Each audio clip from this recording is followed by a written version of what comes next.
Welcome to Chiropractic Science, where you get to hear interviews with leading chiropractic researchers from around the world. Hear about chiropractic research from the authors in plain English, not through the media nor a middleman. My name is Dr. Dean Smith, and I am the host of Chiropractic Science. I am a clinical professor in the Department of Kinesiology and Health at Miami University, and I'm also a chiropractor in Eaton, Ohio. My research interests relate to understanding how chiropractic affects motor control and human performance. Today, I have the privilege of interviewing Dr. Joyce Miller. But before we get to the interview, I wanted to thank all of you who have subscribed to Chiropractic Science, and I'm especially appreciative to all of you who have contributed 5-star reviews on iTunes. iTunes really helps others find out about chiropractic science. So if you like the show, please take a second and write a review. It will support chiropractors everywhere. Dr. Peter Angrelli writes, as a practicing chiropractor, I really appreciate Dr. Dean Smith's Chiropractic Science podcast. It's a great way to learn about new research and hear discussions with the actual investigators to see how findings may relate to clinical practice and directions for future studies. I like listening to better understand exactly how my care may benefit my patients and the mechanisms of how it may work. Thanks, Dr. Dean. Keep the episodes coming. Well, thank you, Dr. Peter Angrelli, for your feedback and your review. I look forward to sharing your chiropractic science review on a future podcast episode. Please share the podcast with your friends and your colleagues so we can get this out to more and more people. All right, on to the podcast. Well, let's get on to the interview with Dr. Joyce Miller. Joyce Miller, semi-retired, is a guest pediatrics researcher at AECC University College, Bournemouth, England. She previously worked full-time as lead tutor for MSc Musculoskeletal Health of Pediatrics, undergrad pediatrics, and evidence-based clinical practice at AECC University College. An associate professor, she pioneered the busy infant and child practice in the teaching clinic approximately 25 years ago at AECC. She is a busy researcher and has authored more than 80 articles published in peer-reviewed journals and conducted over 180 seminars worldwide. She was a certified Brazelton neonate examiner awarded from Cambridge University and a diplomat of the Royal College Pediatrics and Child Health Nutrition Program and a fellow of the Royal College of Chiropractors and British Chiropractic Association. Along with Bournemouth University's Midwifery team from the School of Health and Social Care, in 2013 has developed an AECC BU breastfeeding clinic located on the university campus. This is an interdisciplinary clinic where midwives and chiropractors and students manage difficult feeding cases together and learn together. She focuses on the care of the neonate and infants, obtaining her PhD in musculoskeletal health of the infant in 2013. She has undergraduate degrees in education and psychology and a postgraduate diplomate in chiropractic orthopedics. She authored the book, Evidence-Based Chiropractic Care for Infants in 2019, co-edits the journal Clinical Chiropractic Pediatrics, and continues to mentor graduate students. Dr. Miller, thanks so much for coming on the Chiropractic Science podcast. Thank you, Dean, for having me. Oh, it's my pleasure indeed, and I'm really excited to hear all of the amazing research that you've been up to and talk about your textbook and all that sort of stuff. So how about we start, I normally like to ask all my guests how you became interested first in becoming a chiropractor. Yes, that's always an interesting question, isn't it? Because we come at it from such disparate backgrounds. Well, as you said, I had an undergraduate degree in education and psychology, and I was a part-time teacher, but I was really also a professional athlete. And this was back in the day, of course, many years ago. And during that, of course, when you're involved deeply in athletics, you tend to get injuries. And I got an injury, never heard of a chiropractor, was scheduled for knee surgery when my staff basically picked me up and put me in a car and took me to a chiropractor because I didn't know what they were or what they did, but I was sure I didn't want to go to one. And in fact, I had wonderful results and didn't have to have surgery and ended up performing much better than I'd ever done before, because more than likely for the first time my musculoskeletal system was in balance. So that moved on, and I didn't think anything more about it, and my career continued until it was getting time to move on to a wider career, and I was thinking that I should go into medicine. And during this time, I also was involved because I was a cross-country skier, and that was my field of choice, and a cyclist as well. I was doing programs for major medical conferences where they would hire me to come in and teach their clinicians how to ski, or perhaps how to take care of their skis, or whatever it was that their needs were in their off time. They had great medical conferences because they had the conference very early in the morning from 6, 7, 8, 9 a.m. and then they skied all day, and then they came back to conference in the evening. I always thought we should adopt that system in chiropractic care. In any event, I was working with a cardiologist, and we really became friends. And I said, well, would you consider helping me into medical school? Because I'm realizing I need a real career. And he said, and I will never forget his words, he said, of course I'll help you do that. And he was very high in the field, and I suspect he could have done that successfully. But he said, I think you should really consider chiropractic. He says that is the field of the future, because people are getting tired of surgery and medications that don't work and the high death rates from medicine, and they want conservative care. And it really struck me because I had this experience with chiropractic care. And so as time evolved and went on, I actually took his advice and enrolled in chiropractic college at Northwestern, which is now Northwestern Health Sciences University in Bloomington, Minnesota, and never looked back. I agree with him. It's a wonderful career. That's really fantastic. And, one thing that I'll just piggyback on is that I got into chiropractic as well because of a knee injury. So that's pretty interesting. And so, all right. So you went to Northwestern, and were you out in practice for a while before you started teaching and doing research? How did that transition go? Yes, I practiced in Green Bay, Wisconsin. A wonderful place to practice and live and ride your bike and ski in the winter.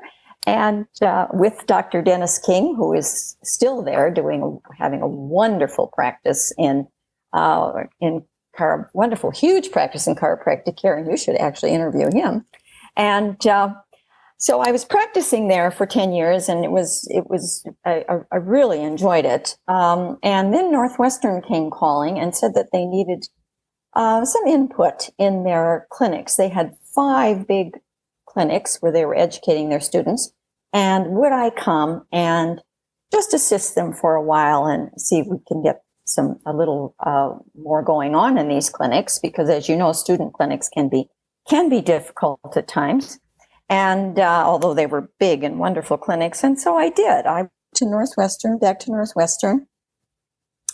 And as it turned out, I did a satisfaction survey there among the patients. Now, this was in the early 90s, before satisfaction was cool. I mean, satisfaction is probably the gold standard in healthcare right now. But at that time, we weren't thinking very much about patient satisfaction. But of course I was, because we were looking at whether our patients were satisfied with the clinical care that our students and our faculty were giving them. And so that's what led me to the UK, really, because I ended up submitting that to a conference in the UK and realized what an amazing practices and education was happening in the UK in chiropractic care. And so it was really that satisfaction survey that got me there. So I had always intended to go back to Green Bay, Wisconsin. I still intend to go back to Green Bay, Wisconsin, but I just, I've taken a 30-year leave of absence.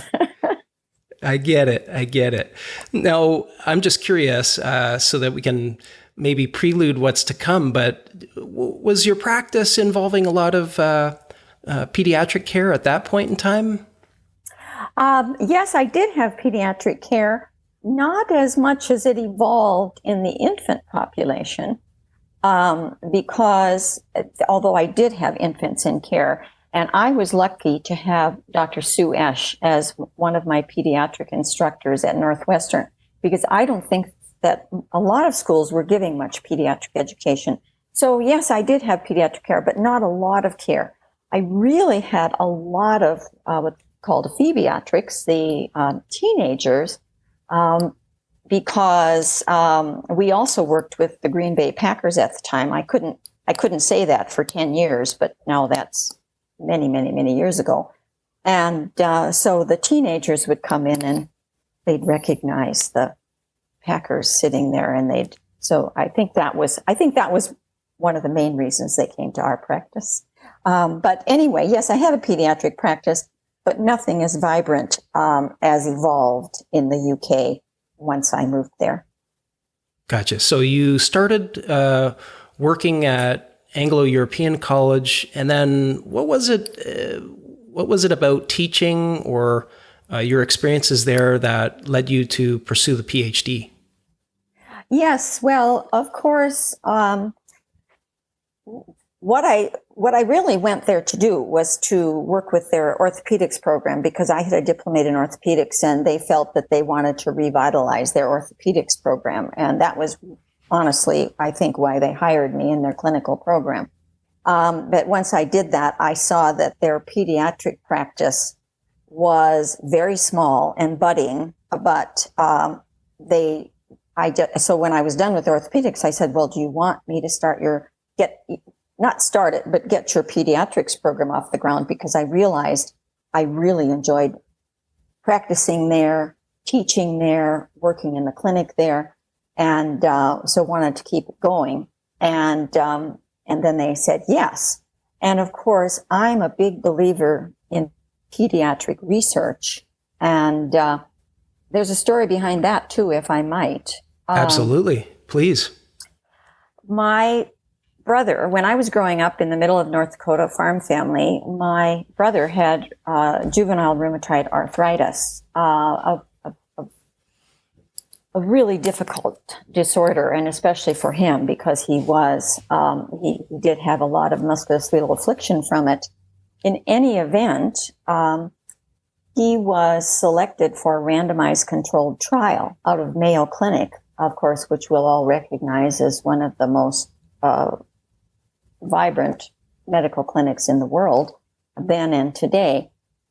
And but the unfortunate part of that was that he actually died from the treatment. They didn't realize then that cortisone, which was the treatment arm that he was in, was actually deadly for the kidneys. And unfortunately, it destroyed his kidneys and he died at a young age. You can imagine devastating for me and the family.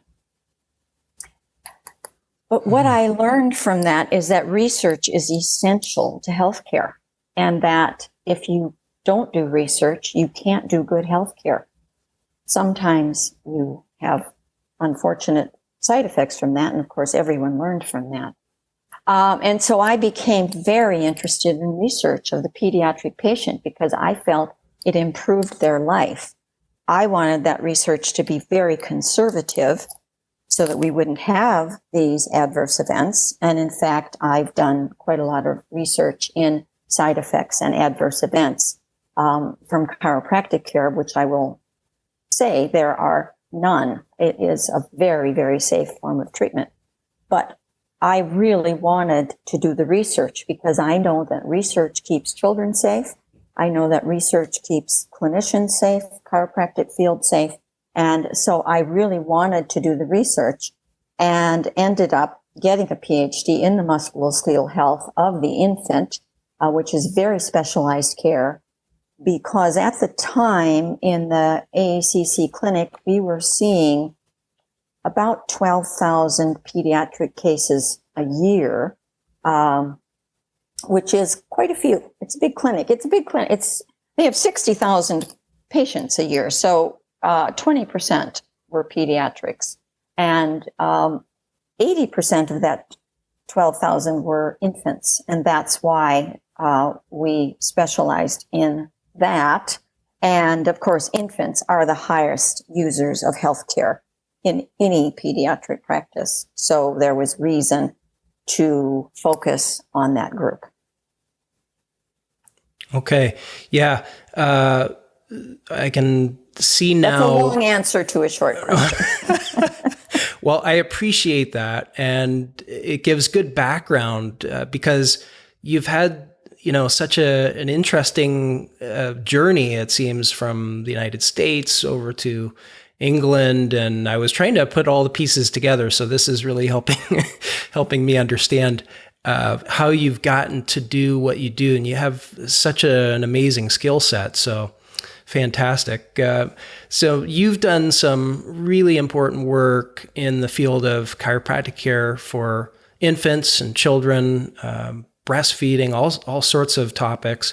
We're going to discuss a few of the papers that I think will get us into your research. And then I'd also like to talk about your book, Evidence-Based Chiropractic Care for Infants. I'd like to learn much more about that. So how about we get started with a few of your papers, and maybe that will get us into the book after. So the first paper was from 2009. This is JMPT, and it's titled Long-Term Effects of Infant Colic, a Survey Comparison of Chiropractic Treatment and Non-Treatment Groups. If you could guide us through this paper, and then we'll have maybe a little discussion after that, that would be great.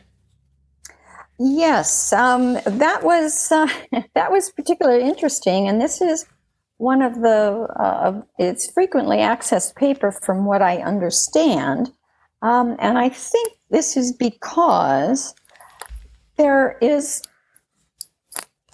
I won't say considerable, but quite a bit of research that the effects of excessively crying baby or infant colic are long-term. They've now traced it up to 11 years of age.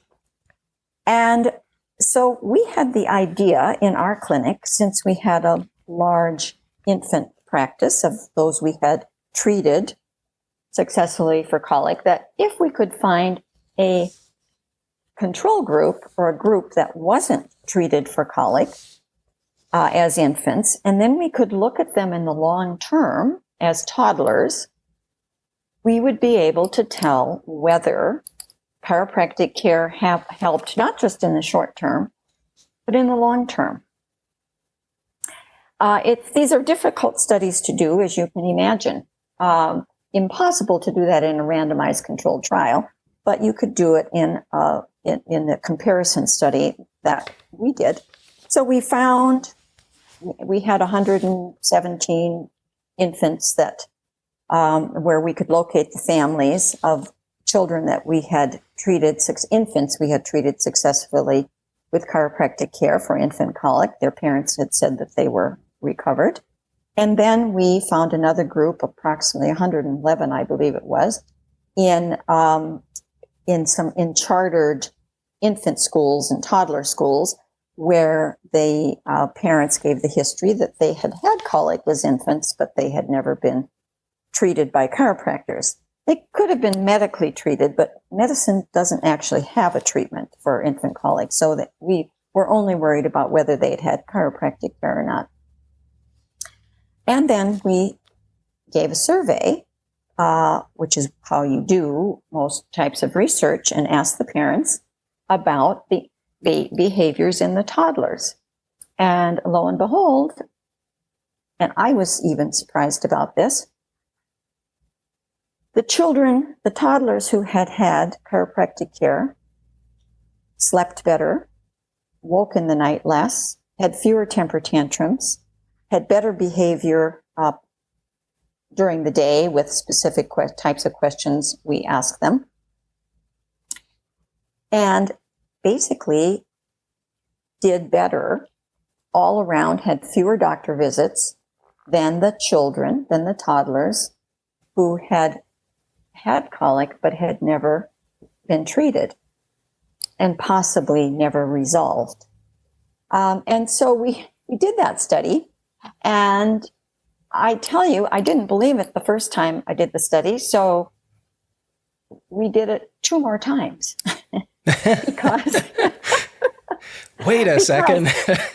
because I thought, well, that's what, good researchers check their research. And you think, well, was this chance? Was this bias? Was this, you always want to do the highest quality research you can because you're looking for the real answer. You're not trying to justify your care. You're just really looking for the absolute truth as to whether this makes a difference or not. And so we felt satisfied that it made a difference. And of course, JMPT is a very credible, high quality journal, and they were willing to take the article, and that's a highly regarded peer reviewed journal. So we felt that we had also done the research to a level that was meaningful, and so it's been a very useful piece of research to suggest that chiropractic care has not only short-term effects for crying babies, but long-term effects as well. Yeah, and I really like the progression of studies that you went through, and we're gonna talk about the other studies as well. So it's a really interesting study, the one that you just went through with the survey. A couple of things. One, I didn't realize all of the potential long-term consequences of colicky behavior either. So when I was reading through your paper, I learned from the discussion about how these things could, last. And I didn't realize it was up to 11 years what they've documented. So that's really interesting as well. And the temper tantrums, and I suspect, that kind of research may be somewhat difficult to do. So who knows what other kind of complications as well that aren't told about at this point. Are you? Yes, it is difficult research to do, and it's primarily the Germans who are doing that long-term research and seeing that this isn't just it's not a one-off. It isn't 12 weeks colic like they say it is. Right. Well, it is I'm sure it is for some children, but it isn't for all children. It's about 50%, I believe. Okay. Are you aware of any other studies looking at conservative care for colic? And are there any studies suggesting an effect similar to chiropractic or near as long? Well, there's nothing that I'm aware of, and I hope if anyone knows, they will let me know, that shows this sort of long-term effect. There is some small amount of evidence that a probiotic, L. reuteri, may help infants, crybabies who are breastfed, which is a small group anyway, because breastfed babies are much healthier than formula-fed babies, which is why we're working so hard to allow mothers to breastfeed their babies and allow infants to breastfeed, because it is such a healthy choice. So there's a little bit of evidence that a probiotic is helpful for that. There is some modicum of evidence that acupuncture might be helpful, but there's no evidence that any of this is long-term. Fascinating. Yeah, so let's talk about the next paper, because this is an RCT. So this is the efficacy of chiropractic manual therapy on infant colic, a pragmatic, single-blind, randomized controlled trial. And this was also published in JMPT in 2012. So could you tell us what your progression was from that previous study to this one, and then tell us about this study? Well, I will say between this and that study, there were many other studies. I had a hard time picking out which ones to send you, because we've done a lot of research. That's great. In any event, a randomized controlled trial is considered very high level research, the highest level of research, except for a systematic review, which puts all the randomized controlled trials together. And the randomized controlled trials are just what they say. They are, you randomize your infants, so these are crybabies, into groups, into a treatment group and a controlled group. And it is best if everyone is blinded, but it is impossible to blind chiropractic care because the chiropractor knows whether or not they've treated or not. And so the parents need to be blinded. And in this case, we tested both the treatment of chiropractic care for the infant to see if it really works, because some of our detractors were saying, well, yes, there's evidence that chiropractic care works for crybabies, but it isn't really the chiropractic care. It's that you have nice, fancy offices and that you're, nice people and you're pleasant with the parents, and maybe you give them a cup of tea or something and it makes them say that the babies are better, when in fact they're not better. So we didn't think that was the case, but we wanted to test it, and because we wanted to find out the answer. Is it really the manual therapy? Now, there's good reason it might have been the treatment, because birth trauma is the highest risk for infant colic. So these children have been through a difficult birth, and this may be why they have discomfort and pain and need musculoskeletal care. So we wanted to test whether it was really the treatment. We also wanted to test whether blinding in the parents made a difference, because unfortunately, there are many studies of chiropractic care for colic babies, but they're discredited because they didn't blind the parents. Because, of course, it's unethical to separate a baby from their parent and take them away. You can't do that. Certainly not in healthcare. Apparently we can do that in the border, but you can't do it in healthcare. And so we wanted to test the blinding, because our theory was all parents are blind. They're confused, exhausted, anxious. They haven't slept in ages. The baby cries all the time. They wonder if they're getting fed enough. They're worried about everything. The family is disrupted.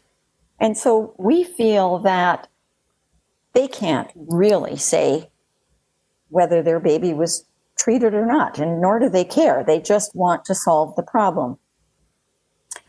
And unfortunately, they've been to lots of other clinicians before they get to us. We're being told, well, there is no problem. They'll get over it in 12 weeks, which we've already discussed that a lot of them don't. So we wanted to test those two questions. And when you use randomization and it allows any baby to get in either group, then you can accurately answer that question because it takes out the bias. And so we did test those questions. We had 3 groups: those that were treated with chiropractic care and observed by the parent, those who were treated with chiropractic care and not observed, the parent couldn't see them. And then we had a control group which were not treated and in fact were not touched by the clinician. But it was implied that they were. And we tested them at 8 and 10 days. We didn't want the trial to go on forever because we wanted to make sure it was actual manual therapy and not just the time that had passed. You can't say, well, I treated this baby for 12 weeks and then he got well. The thing we know from this trial and from all kinds of other treatments and treatment times and trials is that chiropractic care works for these children, and it works almost right away. On average, after 1.1 treatments, the baby is better, and the parent states the baby is better. We used crying diaries, which is the gold standard way to assess this.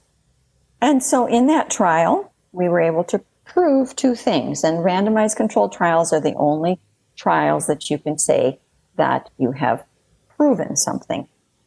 We proved that it is actually the chiropractic care that helps, and we proved that blinding makes no difference. The babies who were treated got better approximately the same whether the parent was blinded or not. So that was a very useful trial, and we gave every baby a cuddly toy for participating. Fantastic. And it's the only time I ever got to write the terms cuddly toy in any of my. I'm jealous now. I'm jealous. I'm going to have to come up with something. I'll give my university participants a cuddly toy. That'll be awesome. I highly recommend it. Yes. Now, so the results are, I mean, they're dramatic. 5 times less likely to cry with getting chiropractic care. That's amazing. Yes. It's right. It's good results. Well, you know, I mean, I think every if there's anybody listening to this, any chiropractic person any chiropractor in the world who treats crybabies sees it help, and it helps overnight. And parents always come back and say, "Oh my God, what did you do? You gave me back a different baby." I mean, they're so impressed. The problem is that only the parents know and only the chiropractors know.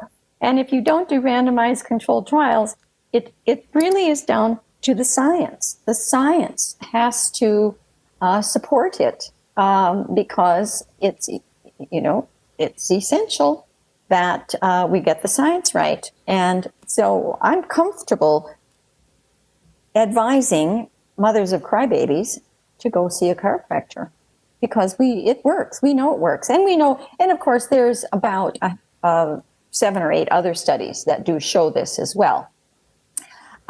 Because we designed this in such an interesting way, we were able to, it was a little bit unique. But there are other studies which do have the same result. Well, I thank you for coming on the podcast, because that's what the podcast is all about, trying to get chiropractic science out into the mainstream, get as many people to hear about it as possible. So thanks again for that. Well, thank you for doing the science, because it is, without the science, I mean, we know that chiropractors have been successful because people love to go. But you really do need, you do need to back up your treatment with true science, with real science. Yep, absolutely. So what do you think are the mechanisms? I'm sure you get to ask this a lot, but what do you think are the mechanisms responsible for these babies crying significantly less with chiropractic care? Well, Dean, I'm going to have to refer you to my book because I have an entire chapter on it. And it's not simple because no one knows the exact mechanism, but it's fairly straightforward if you look at it from the fact that the highest risk for these babies is a difficult birth. And we get lots of babies sent directly from the hospital to us because they've had a difficult birth, because they started to realize locally that they could preempt some of these problems, like breastfeeding problems, crying problems, inability to sleep, inability to sleep on their back. And it's because they have musculoskeletal biomechanical injury, and the baby has pain and discomfort, and they may not at first recognize it as pain. But of course, it's easy to find where the restrictions or the issue with the MSK biomechanical arena is. And we know that, the World Health Organization states that half of the people in the world have got musculoskeletal disorders that are severe enough to seek health care, and that 25% of the entire healthcare dollar goes for those disorders. Now, of course, they're talking about older children and adults, but it would be age discrimination to say this doesn't happen to babies. And we see it in babies. And that's why you can literally turn it off. You can see the baby and they are miserable, and then you can treat, and then they are not miserable. For one thing, they haven't had the condition very long, and they haven't adapted to it, and they have no psychological reason to stay unhappy. I think that's why I'm just so interested in infant care in general. It's not a population I deal with a lot in my own practice, but I've certainly seen a lot of infants over the last 20 some odd years in practice. But I think it's just fascinating for many of those reasons. And I think also just we'll say a missed opportunity to do more research by more chiropractors, let's say. You've been very active in this field, and thank heavens for that. But we need a lot more. We do. And there isn't any reason that every chiropractor in their practice cannot do research, because now parent-reported outcomes or PROMs, it's expected that every clinician can justify their care. And so in adult care, I think we've all done it. I'm sure you certainly have in your practice, have done patient-reported outcomes. And so we do that with parent-reported outcomes in infant care now, so that anyone who wants to find out whether their care is really working. I mean, we all want to know, don't we, that our care works. But the fact is, if you don't ask the patient, you won't really know. And no one much cares anymore if the doctor, we're done with that era where, the surgery was successful, but the patient died. That era is gone. Right. We are now, it doesn't matter if the chiropractor says, yes, they got better. If the parent doesn't say they got better, if the parent doesn't recognize in the child different behaviors, abilities to crawl, walk, whatever, the mother is only as happy as her unhappiest child. And when a baby is unhappy, when her child is unhappy or miserable, she's not happy either. And turns out the research shows that she is the best reporter of the problems with the child. And so we can count on that, and we can all use that in research because we do have instruments that are valid, reliable, and we can all use this in our own offices with research. And I encourage your listeners to do this. Thank you very much. Yeah. And I'd encourage them to publish as well. Publish case series or case studies. Yeah. Get it out there. So would I. And we are the Journal of Chiropractic Clinical Pediatrics is here to help them. It's kind of a starter journal for clinicians who have case reports or have things they found in their practice that might be very difficult to get. You couldn't get it in the Lancet or New England Journal of Medicine or even in a chiropractically dedicated journal. But you can get it in a starter journal like that, because it's other chiropractors reading other chiropractors' work, and it's very straightforward to do that. And so I think you are spot on, Dean. Keep advising them to write up their case studies and to do some research in their practices. Great. Now, before we leave this topic, this article in particular, I am curious, and I'm sure the listeners are curious as well, particularly those who may not be chiropractors. They may be patients. They're just curious about colicky babies and their own baby, and maybe have never been to a chiropractor before. Can you describe what the chiropractic care looked like or consisted of? Well, yes, I can. And of course, we have written full articles about this too, and it's very much available in the on the internet and in the landscape and in my book and in the journal articles. But yes, the parents will often, now of course there's a lot of awareness that chiropractic care is helpful for babies, but not everyone is aware of that, and some people may have a fear about it because they have seen chiropractic care of an adult, and they may feel that it's just too forceful for their baby. And of course that would be true, because the care for the baby is adapted to the size and the robustness of the child. So when the baby comes in, they get a full exam, and making sure the baby is healthy and doesn't have any pathological condition that would be the cause of whatever their problem is. They get a very thorough examination. We show the parent where the problem is. They often can't necessarily sense it the way that we can, because we have highly sensitive hands and fingers that we can tell where there is an irritation in the joint.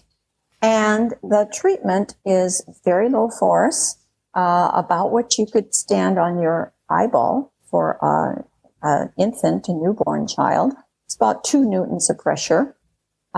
We actually did in our clinic a study. This was done by Orally Marchand, very good, important study about how much force to use in the treatment of each age group. And so it's very, very gentle care that's appropriate to the age and size of the child. And of course, children love their care. I have lots of photos and videos of children receiving their care, and they love their care. And when they're old enough, they bring in their teddy bear and they adjust their bear. And then sometimes we show them on the stuffed animal what it is we're going to do, so they are comfortable with it.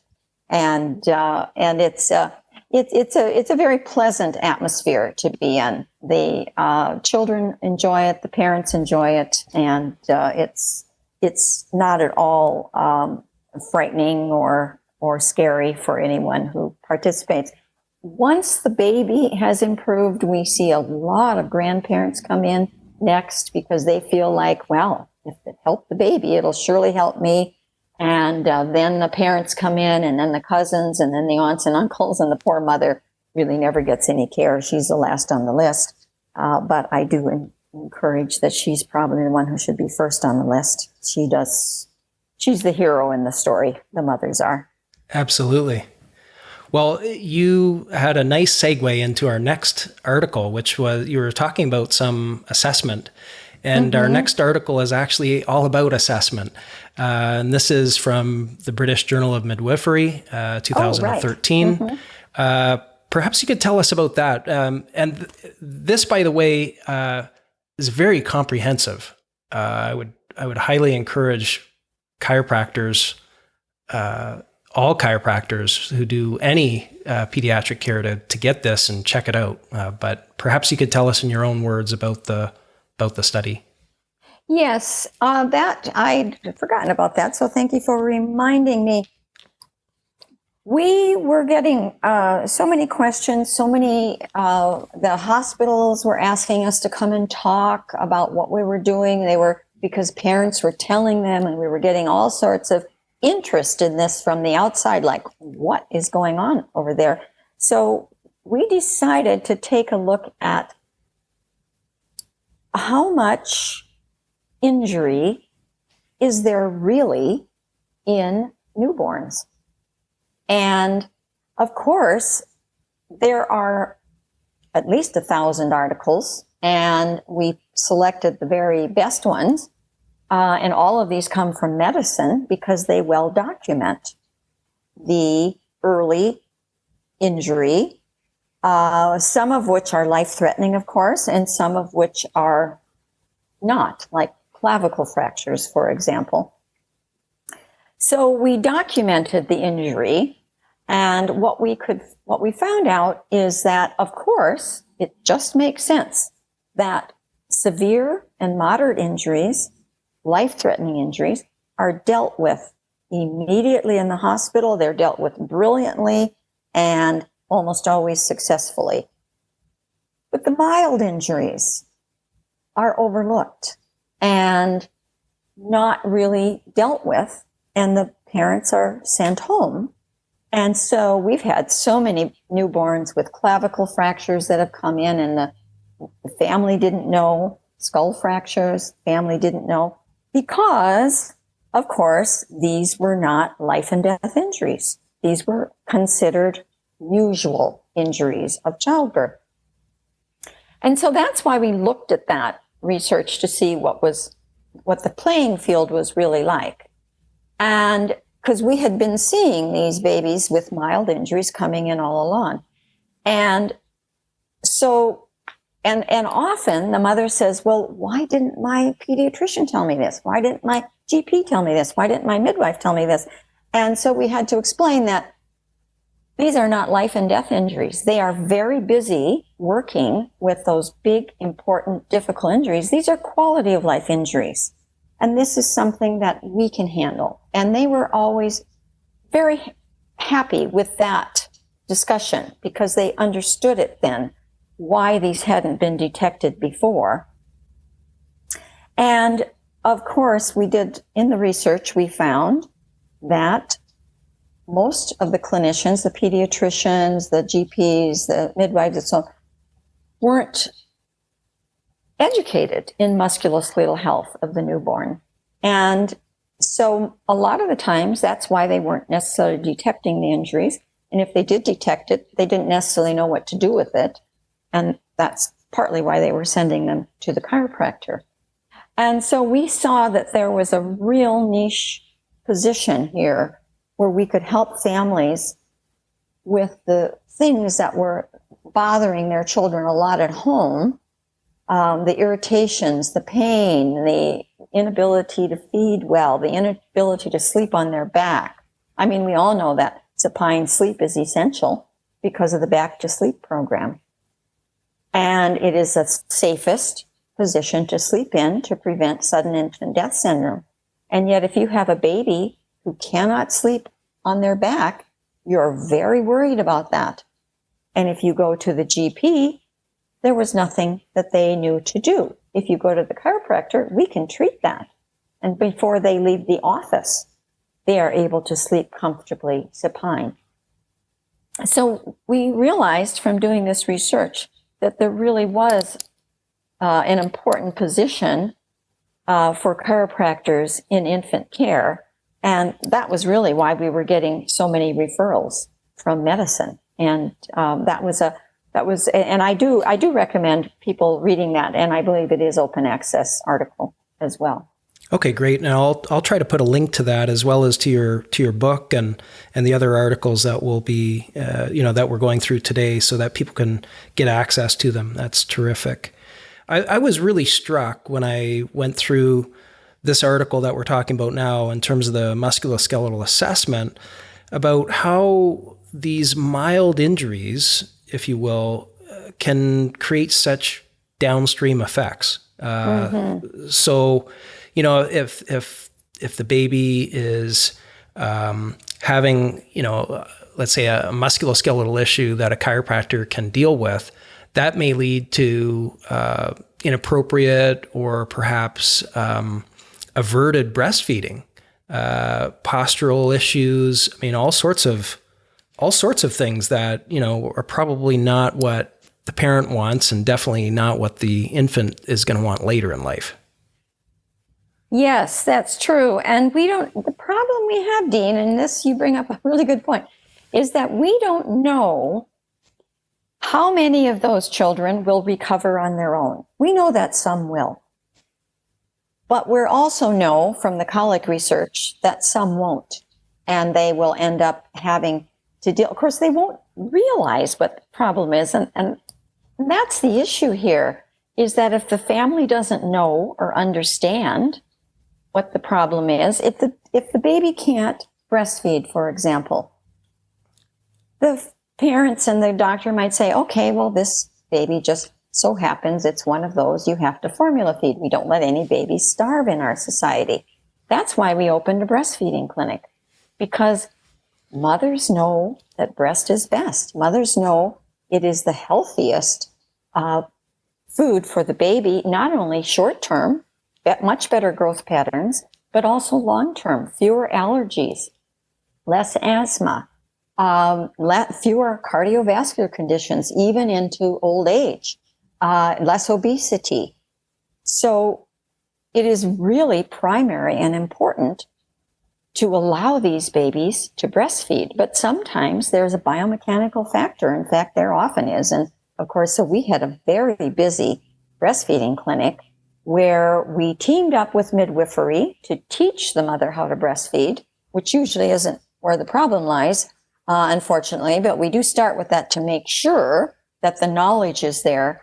And then we look at the baby to see what the physical problem is, why they can't breastfeed.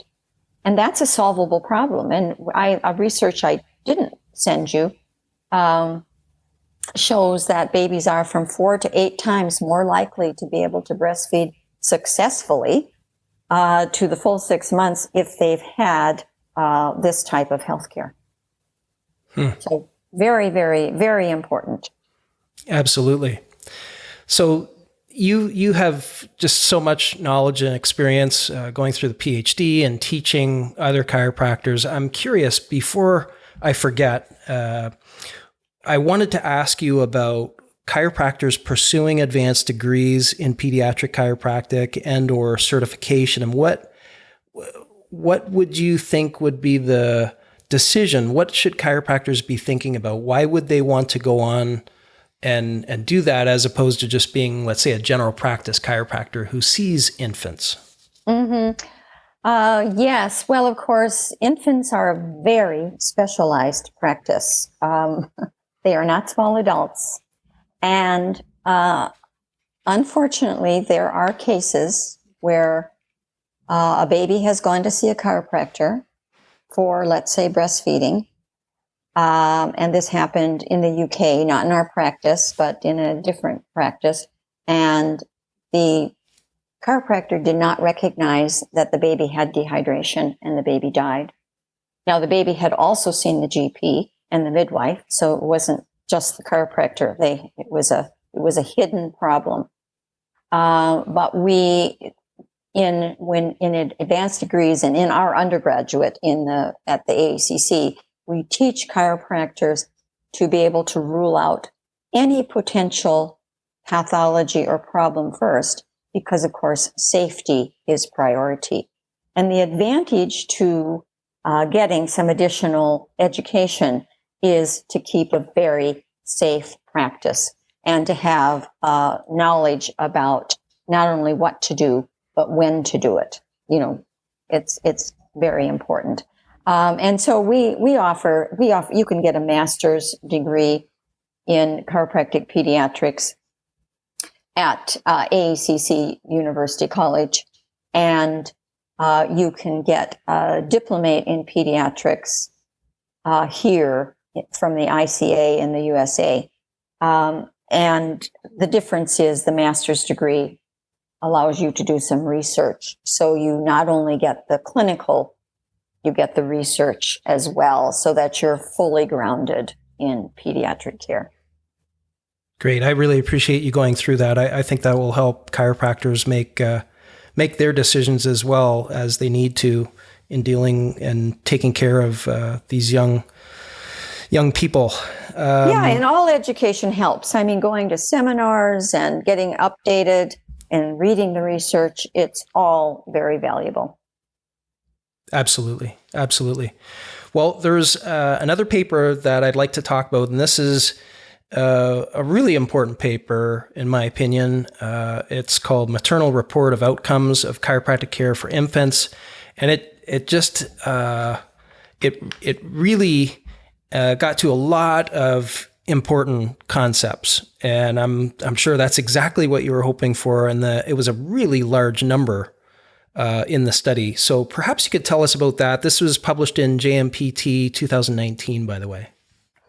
Yes, and well, along the way of doing research, you start to realize that it is sort of what I have alluded to before, probably frequently, is that it's really the parent's opinion that counts on whether the baby is better or not. And so we embarked on, if I had known how long it would take, it ended up taking 3 or 4 years. I don't know if I would have started it, but we embarked on doing the right thing for families and finding out whether the care that we offered was really what they wanted, how they wanted it, if it worked for them, if they were satisfied with it, and if they felt it was cost effective. I think cost effectiveness is probably the new gold standard of healthcare. Now, keep in mind, we lived in a country and we did this study in a country where all healthcare is free because we have a national health service, except that chiropractic care is not. There is an expense to chiropractic care. So people who choose chiropractic care pay for it, and you have to determine whether it is cost effective. So we did this study, first of all, asking parents what was important to you and to them and their child's health.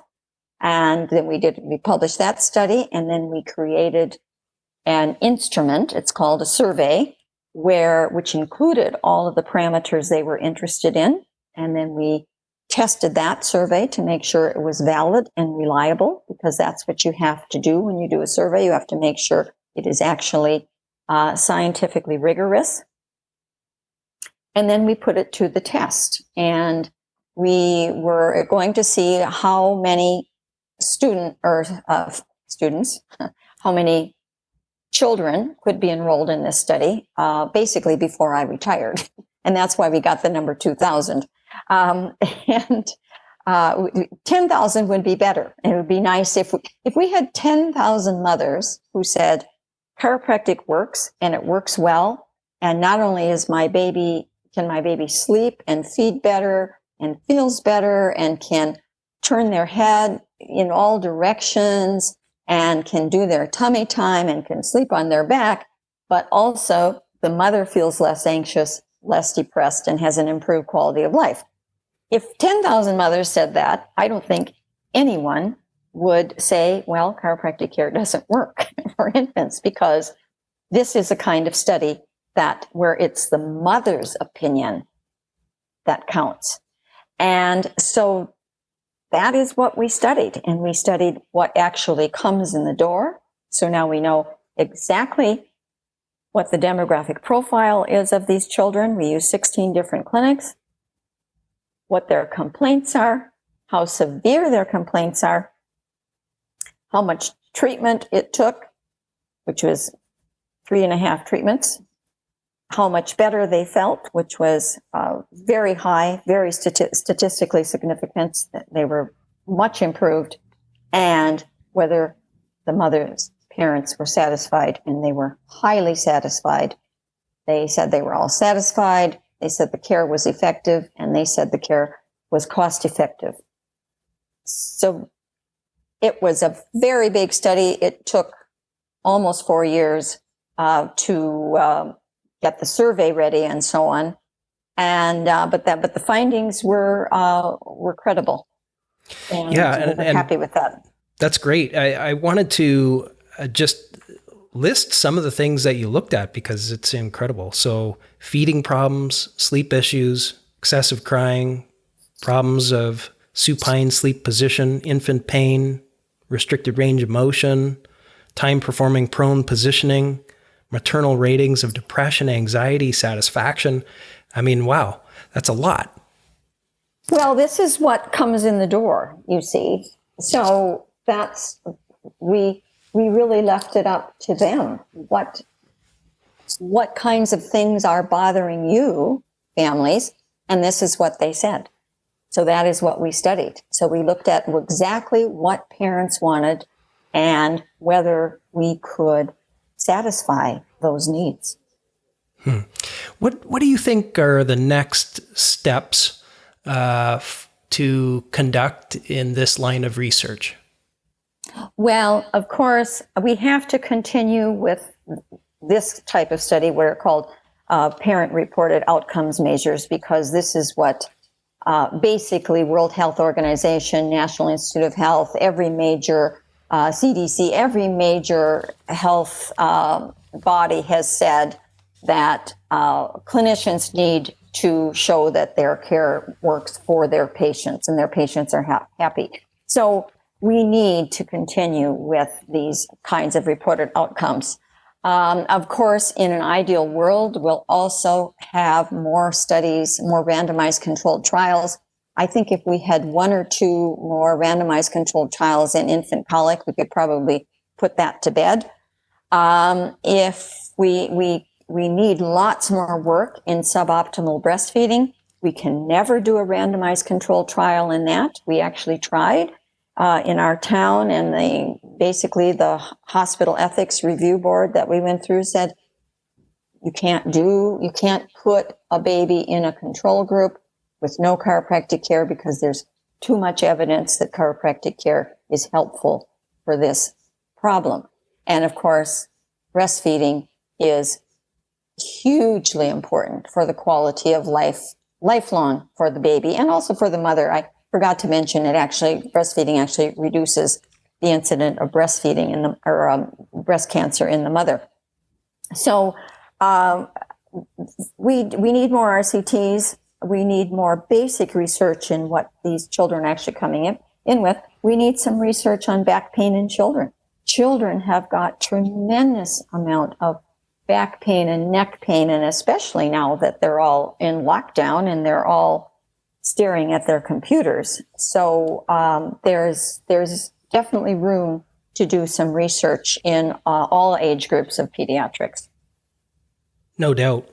I was just thinking about that IRB that you got back. I'd frame that. That's amazing. That'd be up on my wall. You know what, Dean, you're so right. But I can tell you, when you're seeing, up to 12,000 babies a year or managing that practice, I'm a clinician, first and foremost. I am not a researcher. Everybody who reads my papers probably can see that. I am not a researcher. I am really a clinician who understands the value of the research. So I put my money where my mouth is, and I did the research. But I've seldom had time to stop and smell the roses. I've had to just keep going. Joyce, I understand what you're saying. I'm in practice still, but you are a researcher. I'll just say that clearly. You are a researcher. I'll frame that one then, Dean. Okay. All right. So I want to talk about your book. How about you tell us about your book, and then I'll ask you questions. Well, okay. Well, first of all, I wanted to call my book Evidence-Based Babies. I have had that in my mind for a long time because I've always thought we are gathering so much evidence that our care helps babies, but my editor would not do that. She said, no, you have to call it evidence-based chiropractic care for infants. So that's what it is. Basically, that's what it is in a nutshell. And it is in a nutshell. It's about why evidence matters, what mothers actually want, what are the outcomes, just as we've talked about here, and quite a bit about crybabies, because that's a specialty of mine, and that's long-term and short-term. How to differentially diagnose these babies, a lot about that in suboptimal breastfeeding, how we really do examine those children, what musculoskeletal dysfunction looks like in a newborn or a baby, why on earth these kids would need to see a chiropractor, and how it might work, the actual mechanisms, and of course, quite a bit on safety and the evidence for safety. It's a small book that has about 200 references, and I really was hoping that it's meant for, I have a lot of parents who said, would you please write that book for us, because they've looked at it and said that they don't quite understand it. So but anyway, it's really for clinicians. It's for somebody who thinks, well, why the heck would a baby go to see a chiropractor? And if chiropractors want to, I think that they should look at the references and read them for themselves and decide for themselves whether this is, the evidence is sufficient or not. I've laid it out all in one place so that it's there, but I certainly don't expect anybody to believe me. I expect everybody to just pick up the research and read it themselves and decide for themselves. Well, that certainly would be the ideal case, but people don't always go to the, I would highly recommend picking up your book. And as I said, I'll provide a link to that. I do have a lot of questions, but I'm going to limit it to maybe one or two of the most important questions, I think. And I think these are questions that parents would have. Perhaps even some chiropractors wonder this. But what do you think would be the appropriate circumstance or circumstances for a parent to bring their child or infant, in this case, to a chiropractor? Yes. I do get asked. I get a lot of phone calls about that. And then I ask the mother, well, what kind of issues is your child having? And then have you tried, what kind of healthcare have you tried? It turns out that about 90% of the children who came to us had seen their GP or their pediatrician before coming to see us. And very often in the UK, there's a lot of referral back and forth between healthcare. So a lot of times the GP would send the baby to us. And if they do that, then the parents don't question it. When I talk to them, if they have any of the issues that parents have talked to us about, they're having trouble feeding, sleeping, crying. They're uncomfortable in any position. Some of the older children they used to crawl and then they quit. Or they're walking with a limp, or they've got bow legs, or they've got, they've got all sorts of things that they call us with. And I think parents intuitively know that their child has some kind of biomechanical problem. I mean, that's our specialty, really, and is to seek those out and treat them and get the parent and the family back on their way happily and healthfully. So I usually, when they call me and ask me, I always ask them first, well, what are the problems? And then I can tell them whether chiropractic care might be effective for that or not. I also tell people there's no problem taking a child to a chiropractor just if you're curious whether a chiropractor can help, because they can detect an injury that others can't always detect and aren't able to find, and they can treat it, and they can do what's called a therapeutic trial, which means they can do a short trial of therapy, few treatments, and if it works, everybody's happy and healthy. If it doesn't work, the chiropractor can send them to a different clinician that might be able to help. And the advantage there, because chiropractic has such an excellent risk-benefit ratio, the risks are so low. There is virtually no adverse events in our practices. The benefits can be very high. So as long as it's safe, parents can bring their child and feel comfortable with that and confident in that. And the chiropractor will tell them if they're not in the right place. Virtually any child can go to see a chiropractor, and it could be beneficial. Great. I'm really glad you went through all of that. It was a really thorough answer. So thanks for doing that. I think that's going to help a lot of chiropractors. And, just hearing you talk is really comforting for me as well. Again, I don't see a lot of infants in my practice, but I do see some. And it's always good to remind yourself of some of the basics and just the importance of chiropractic care. We all need that. So thank you for going through that. And we can all use it right now. Oh yeah, no doubt. No doubt. Absolutely. With the way the world is and remote sessions all over the place and not getting the exercise and people not eating well, and lifestyle has just totally changed, it seems. And that's a big part of things for sure. Yes, you're so right, Dean. Well, I do want to ask one last question, and that is, again, something that I ask every guest that comes on the podcast, and that is to share some of your experience in hopefully, offering some advice to chiropractors or students who may wish to become scientists or researchers. Would you be able to give any tips to those people who may be thinking about this as a potential career, or they're just interested in it? Well, of course, I've spent my life with these young people who have decided they want to go into research, and I'm still doing quite a lot of work in helping them write and do research right now. And I would say the field, if you have any thoughts about it at all, give it a try. The field is very fulfilling. Just start reading research. Start thinking about interesting questions you have. You know, every clinician or student clinician has questions that they wonder about. They wonder what the answer is. And of course, research is the way to find answers. You know, the better the question, the better the research, and the more we move the science forward. Very gratifying field. I was urged to go into research when I was a youngish practitioner. And I said, no, I'm a clinician through and through. I can't do that, even though I had a big thriving practice, and I should have. But I always had that nagging thought in the back of me, should I?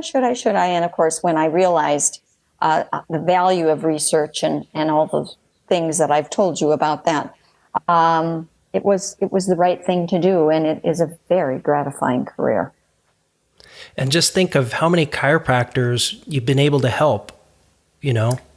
Think of how many children we've been able to help. Yeah. Well, exactly. Yeah. That's the best way to frame it. I guess I was thinking, think of how many chiropractors who can help all those babies, for sure. That's right. That's right. By spreading the word, you help. Yes. We've tried to quantify it. We figured that I saw about 85,000 children before I left my practice. Wow. No, I didn't see those directly. I mean, I saw them, I suppose, but because I led the program. It's a lot of babies. It's a lot of children.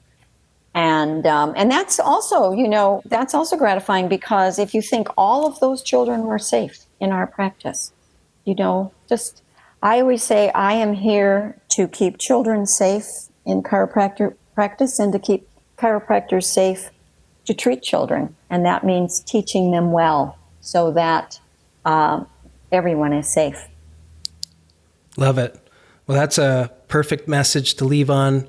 I really appreciate you coming on the interview today. It's been a real pleasure to speak with you about your research, your practice, your views on chiropractic and pediatrics. So thanks so much. Thank you, Dean. It was a pleasure, and bless you for your service to mankind. Thank you. Well, what a great interview with Dr. Joyce Miller. I'm really excited that we had the opportunity to do that. And I look forward to sharing more chiropractic science interviews with you in the near future. Bye for now.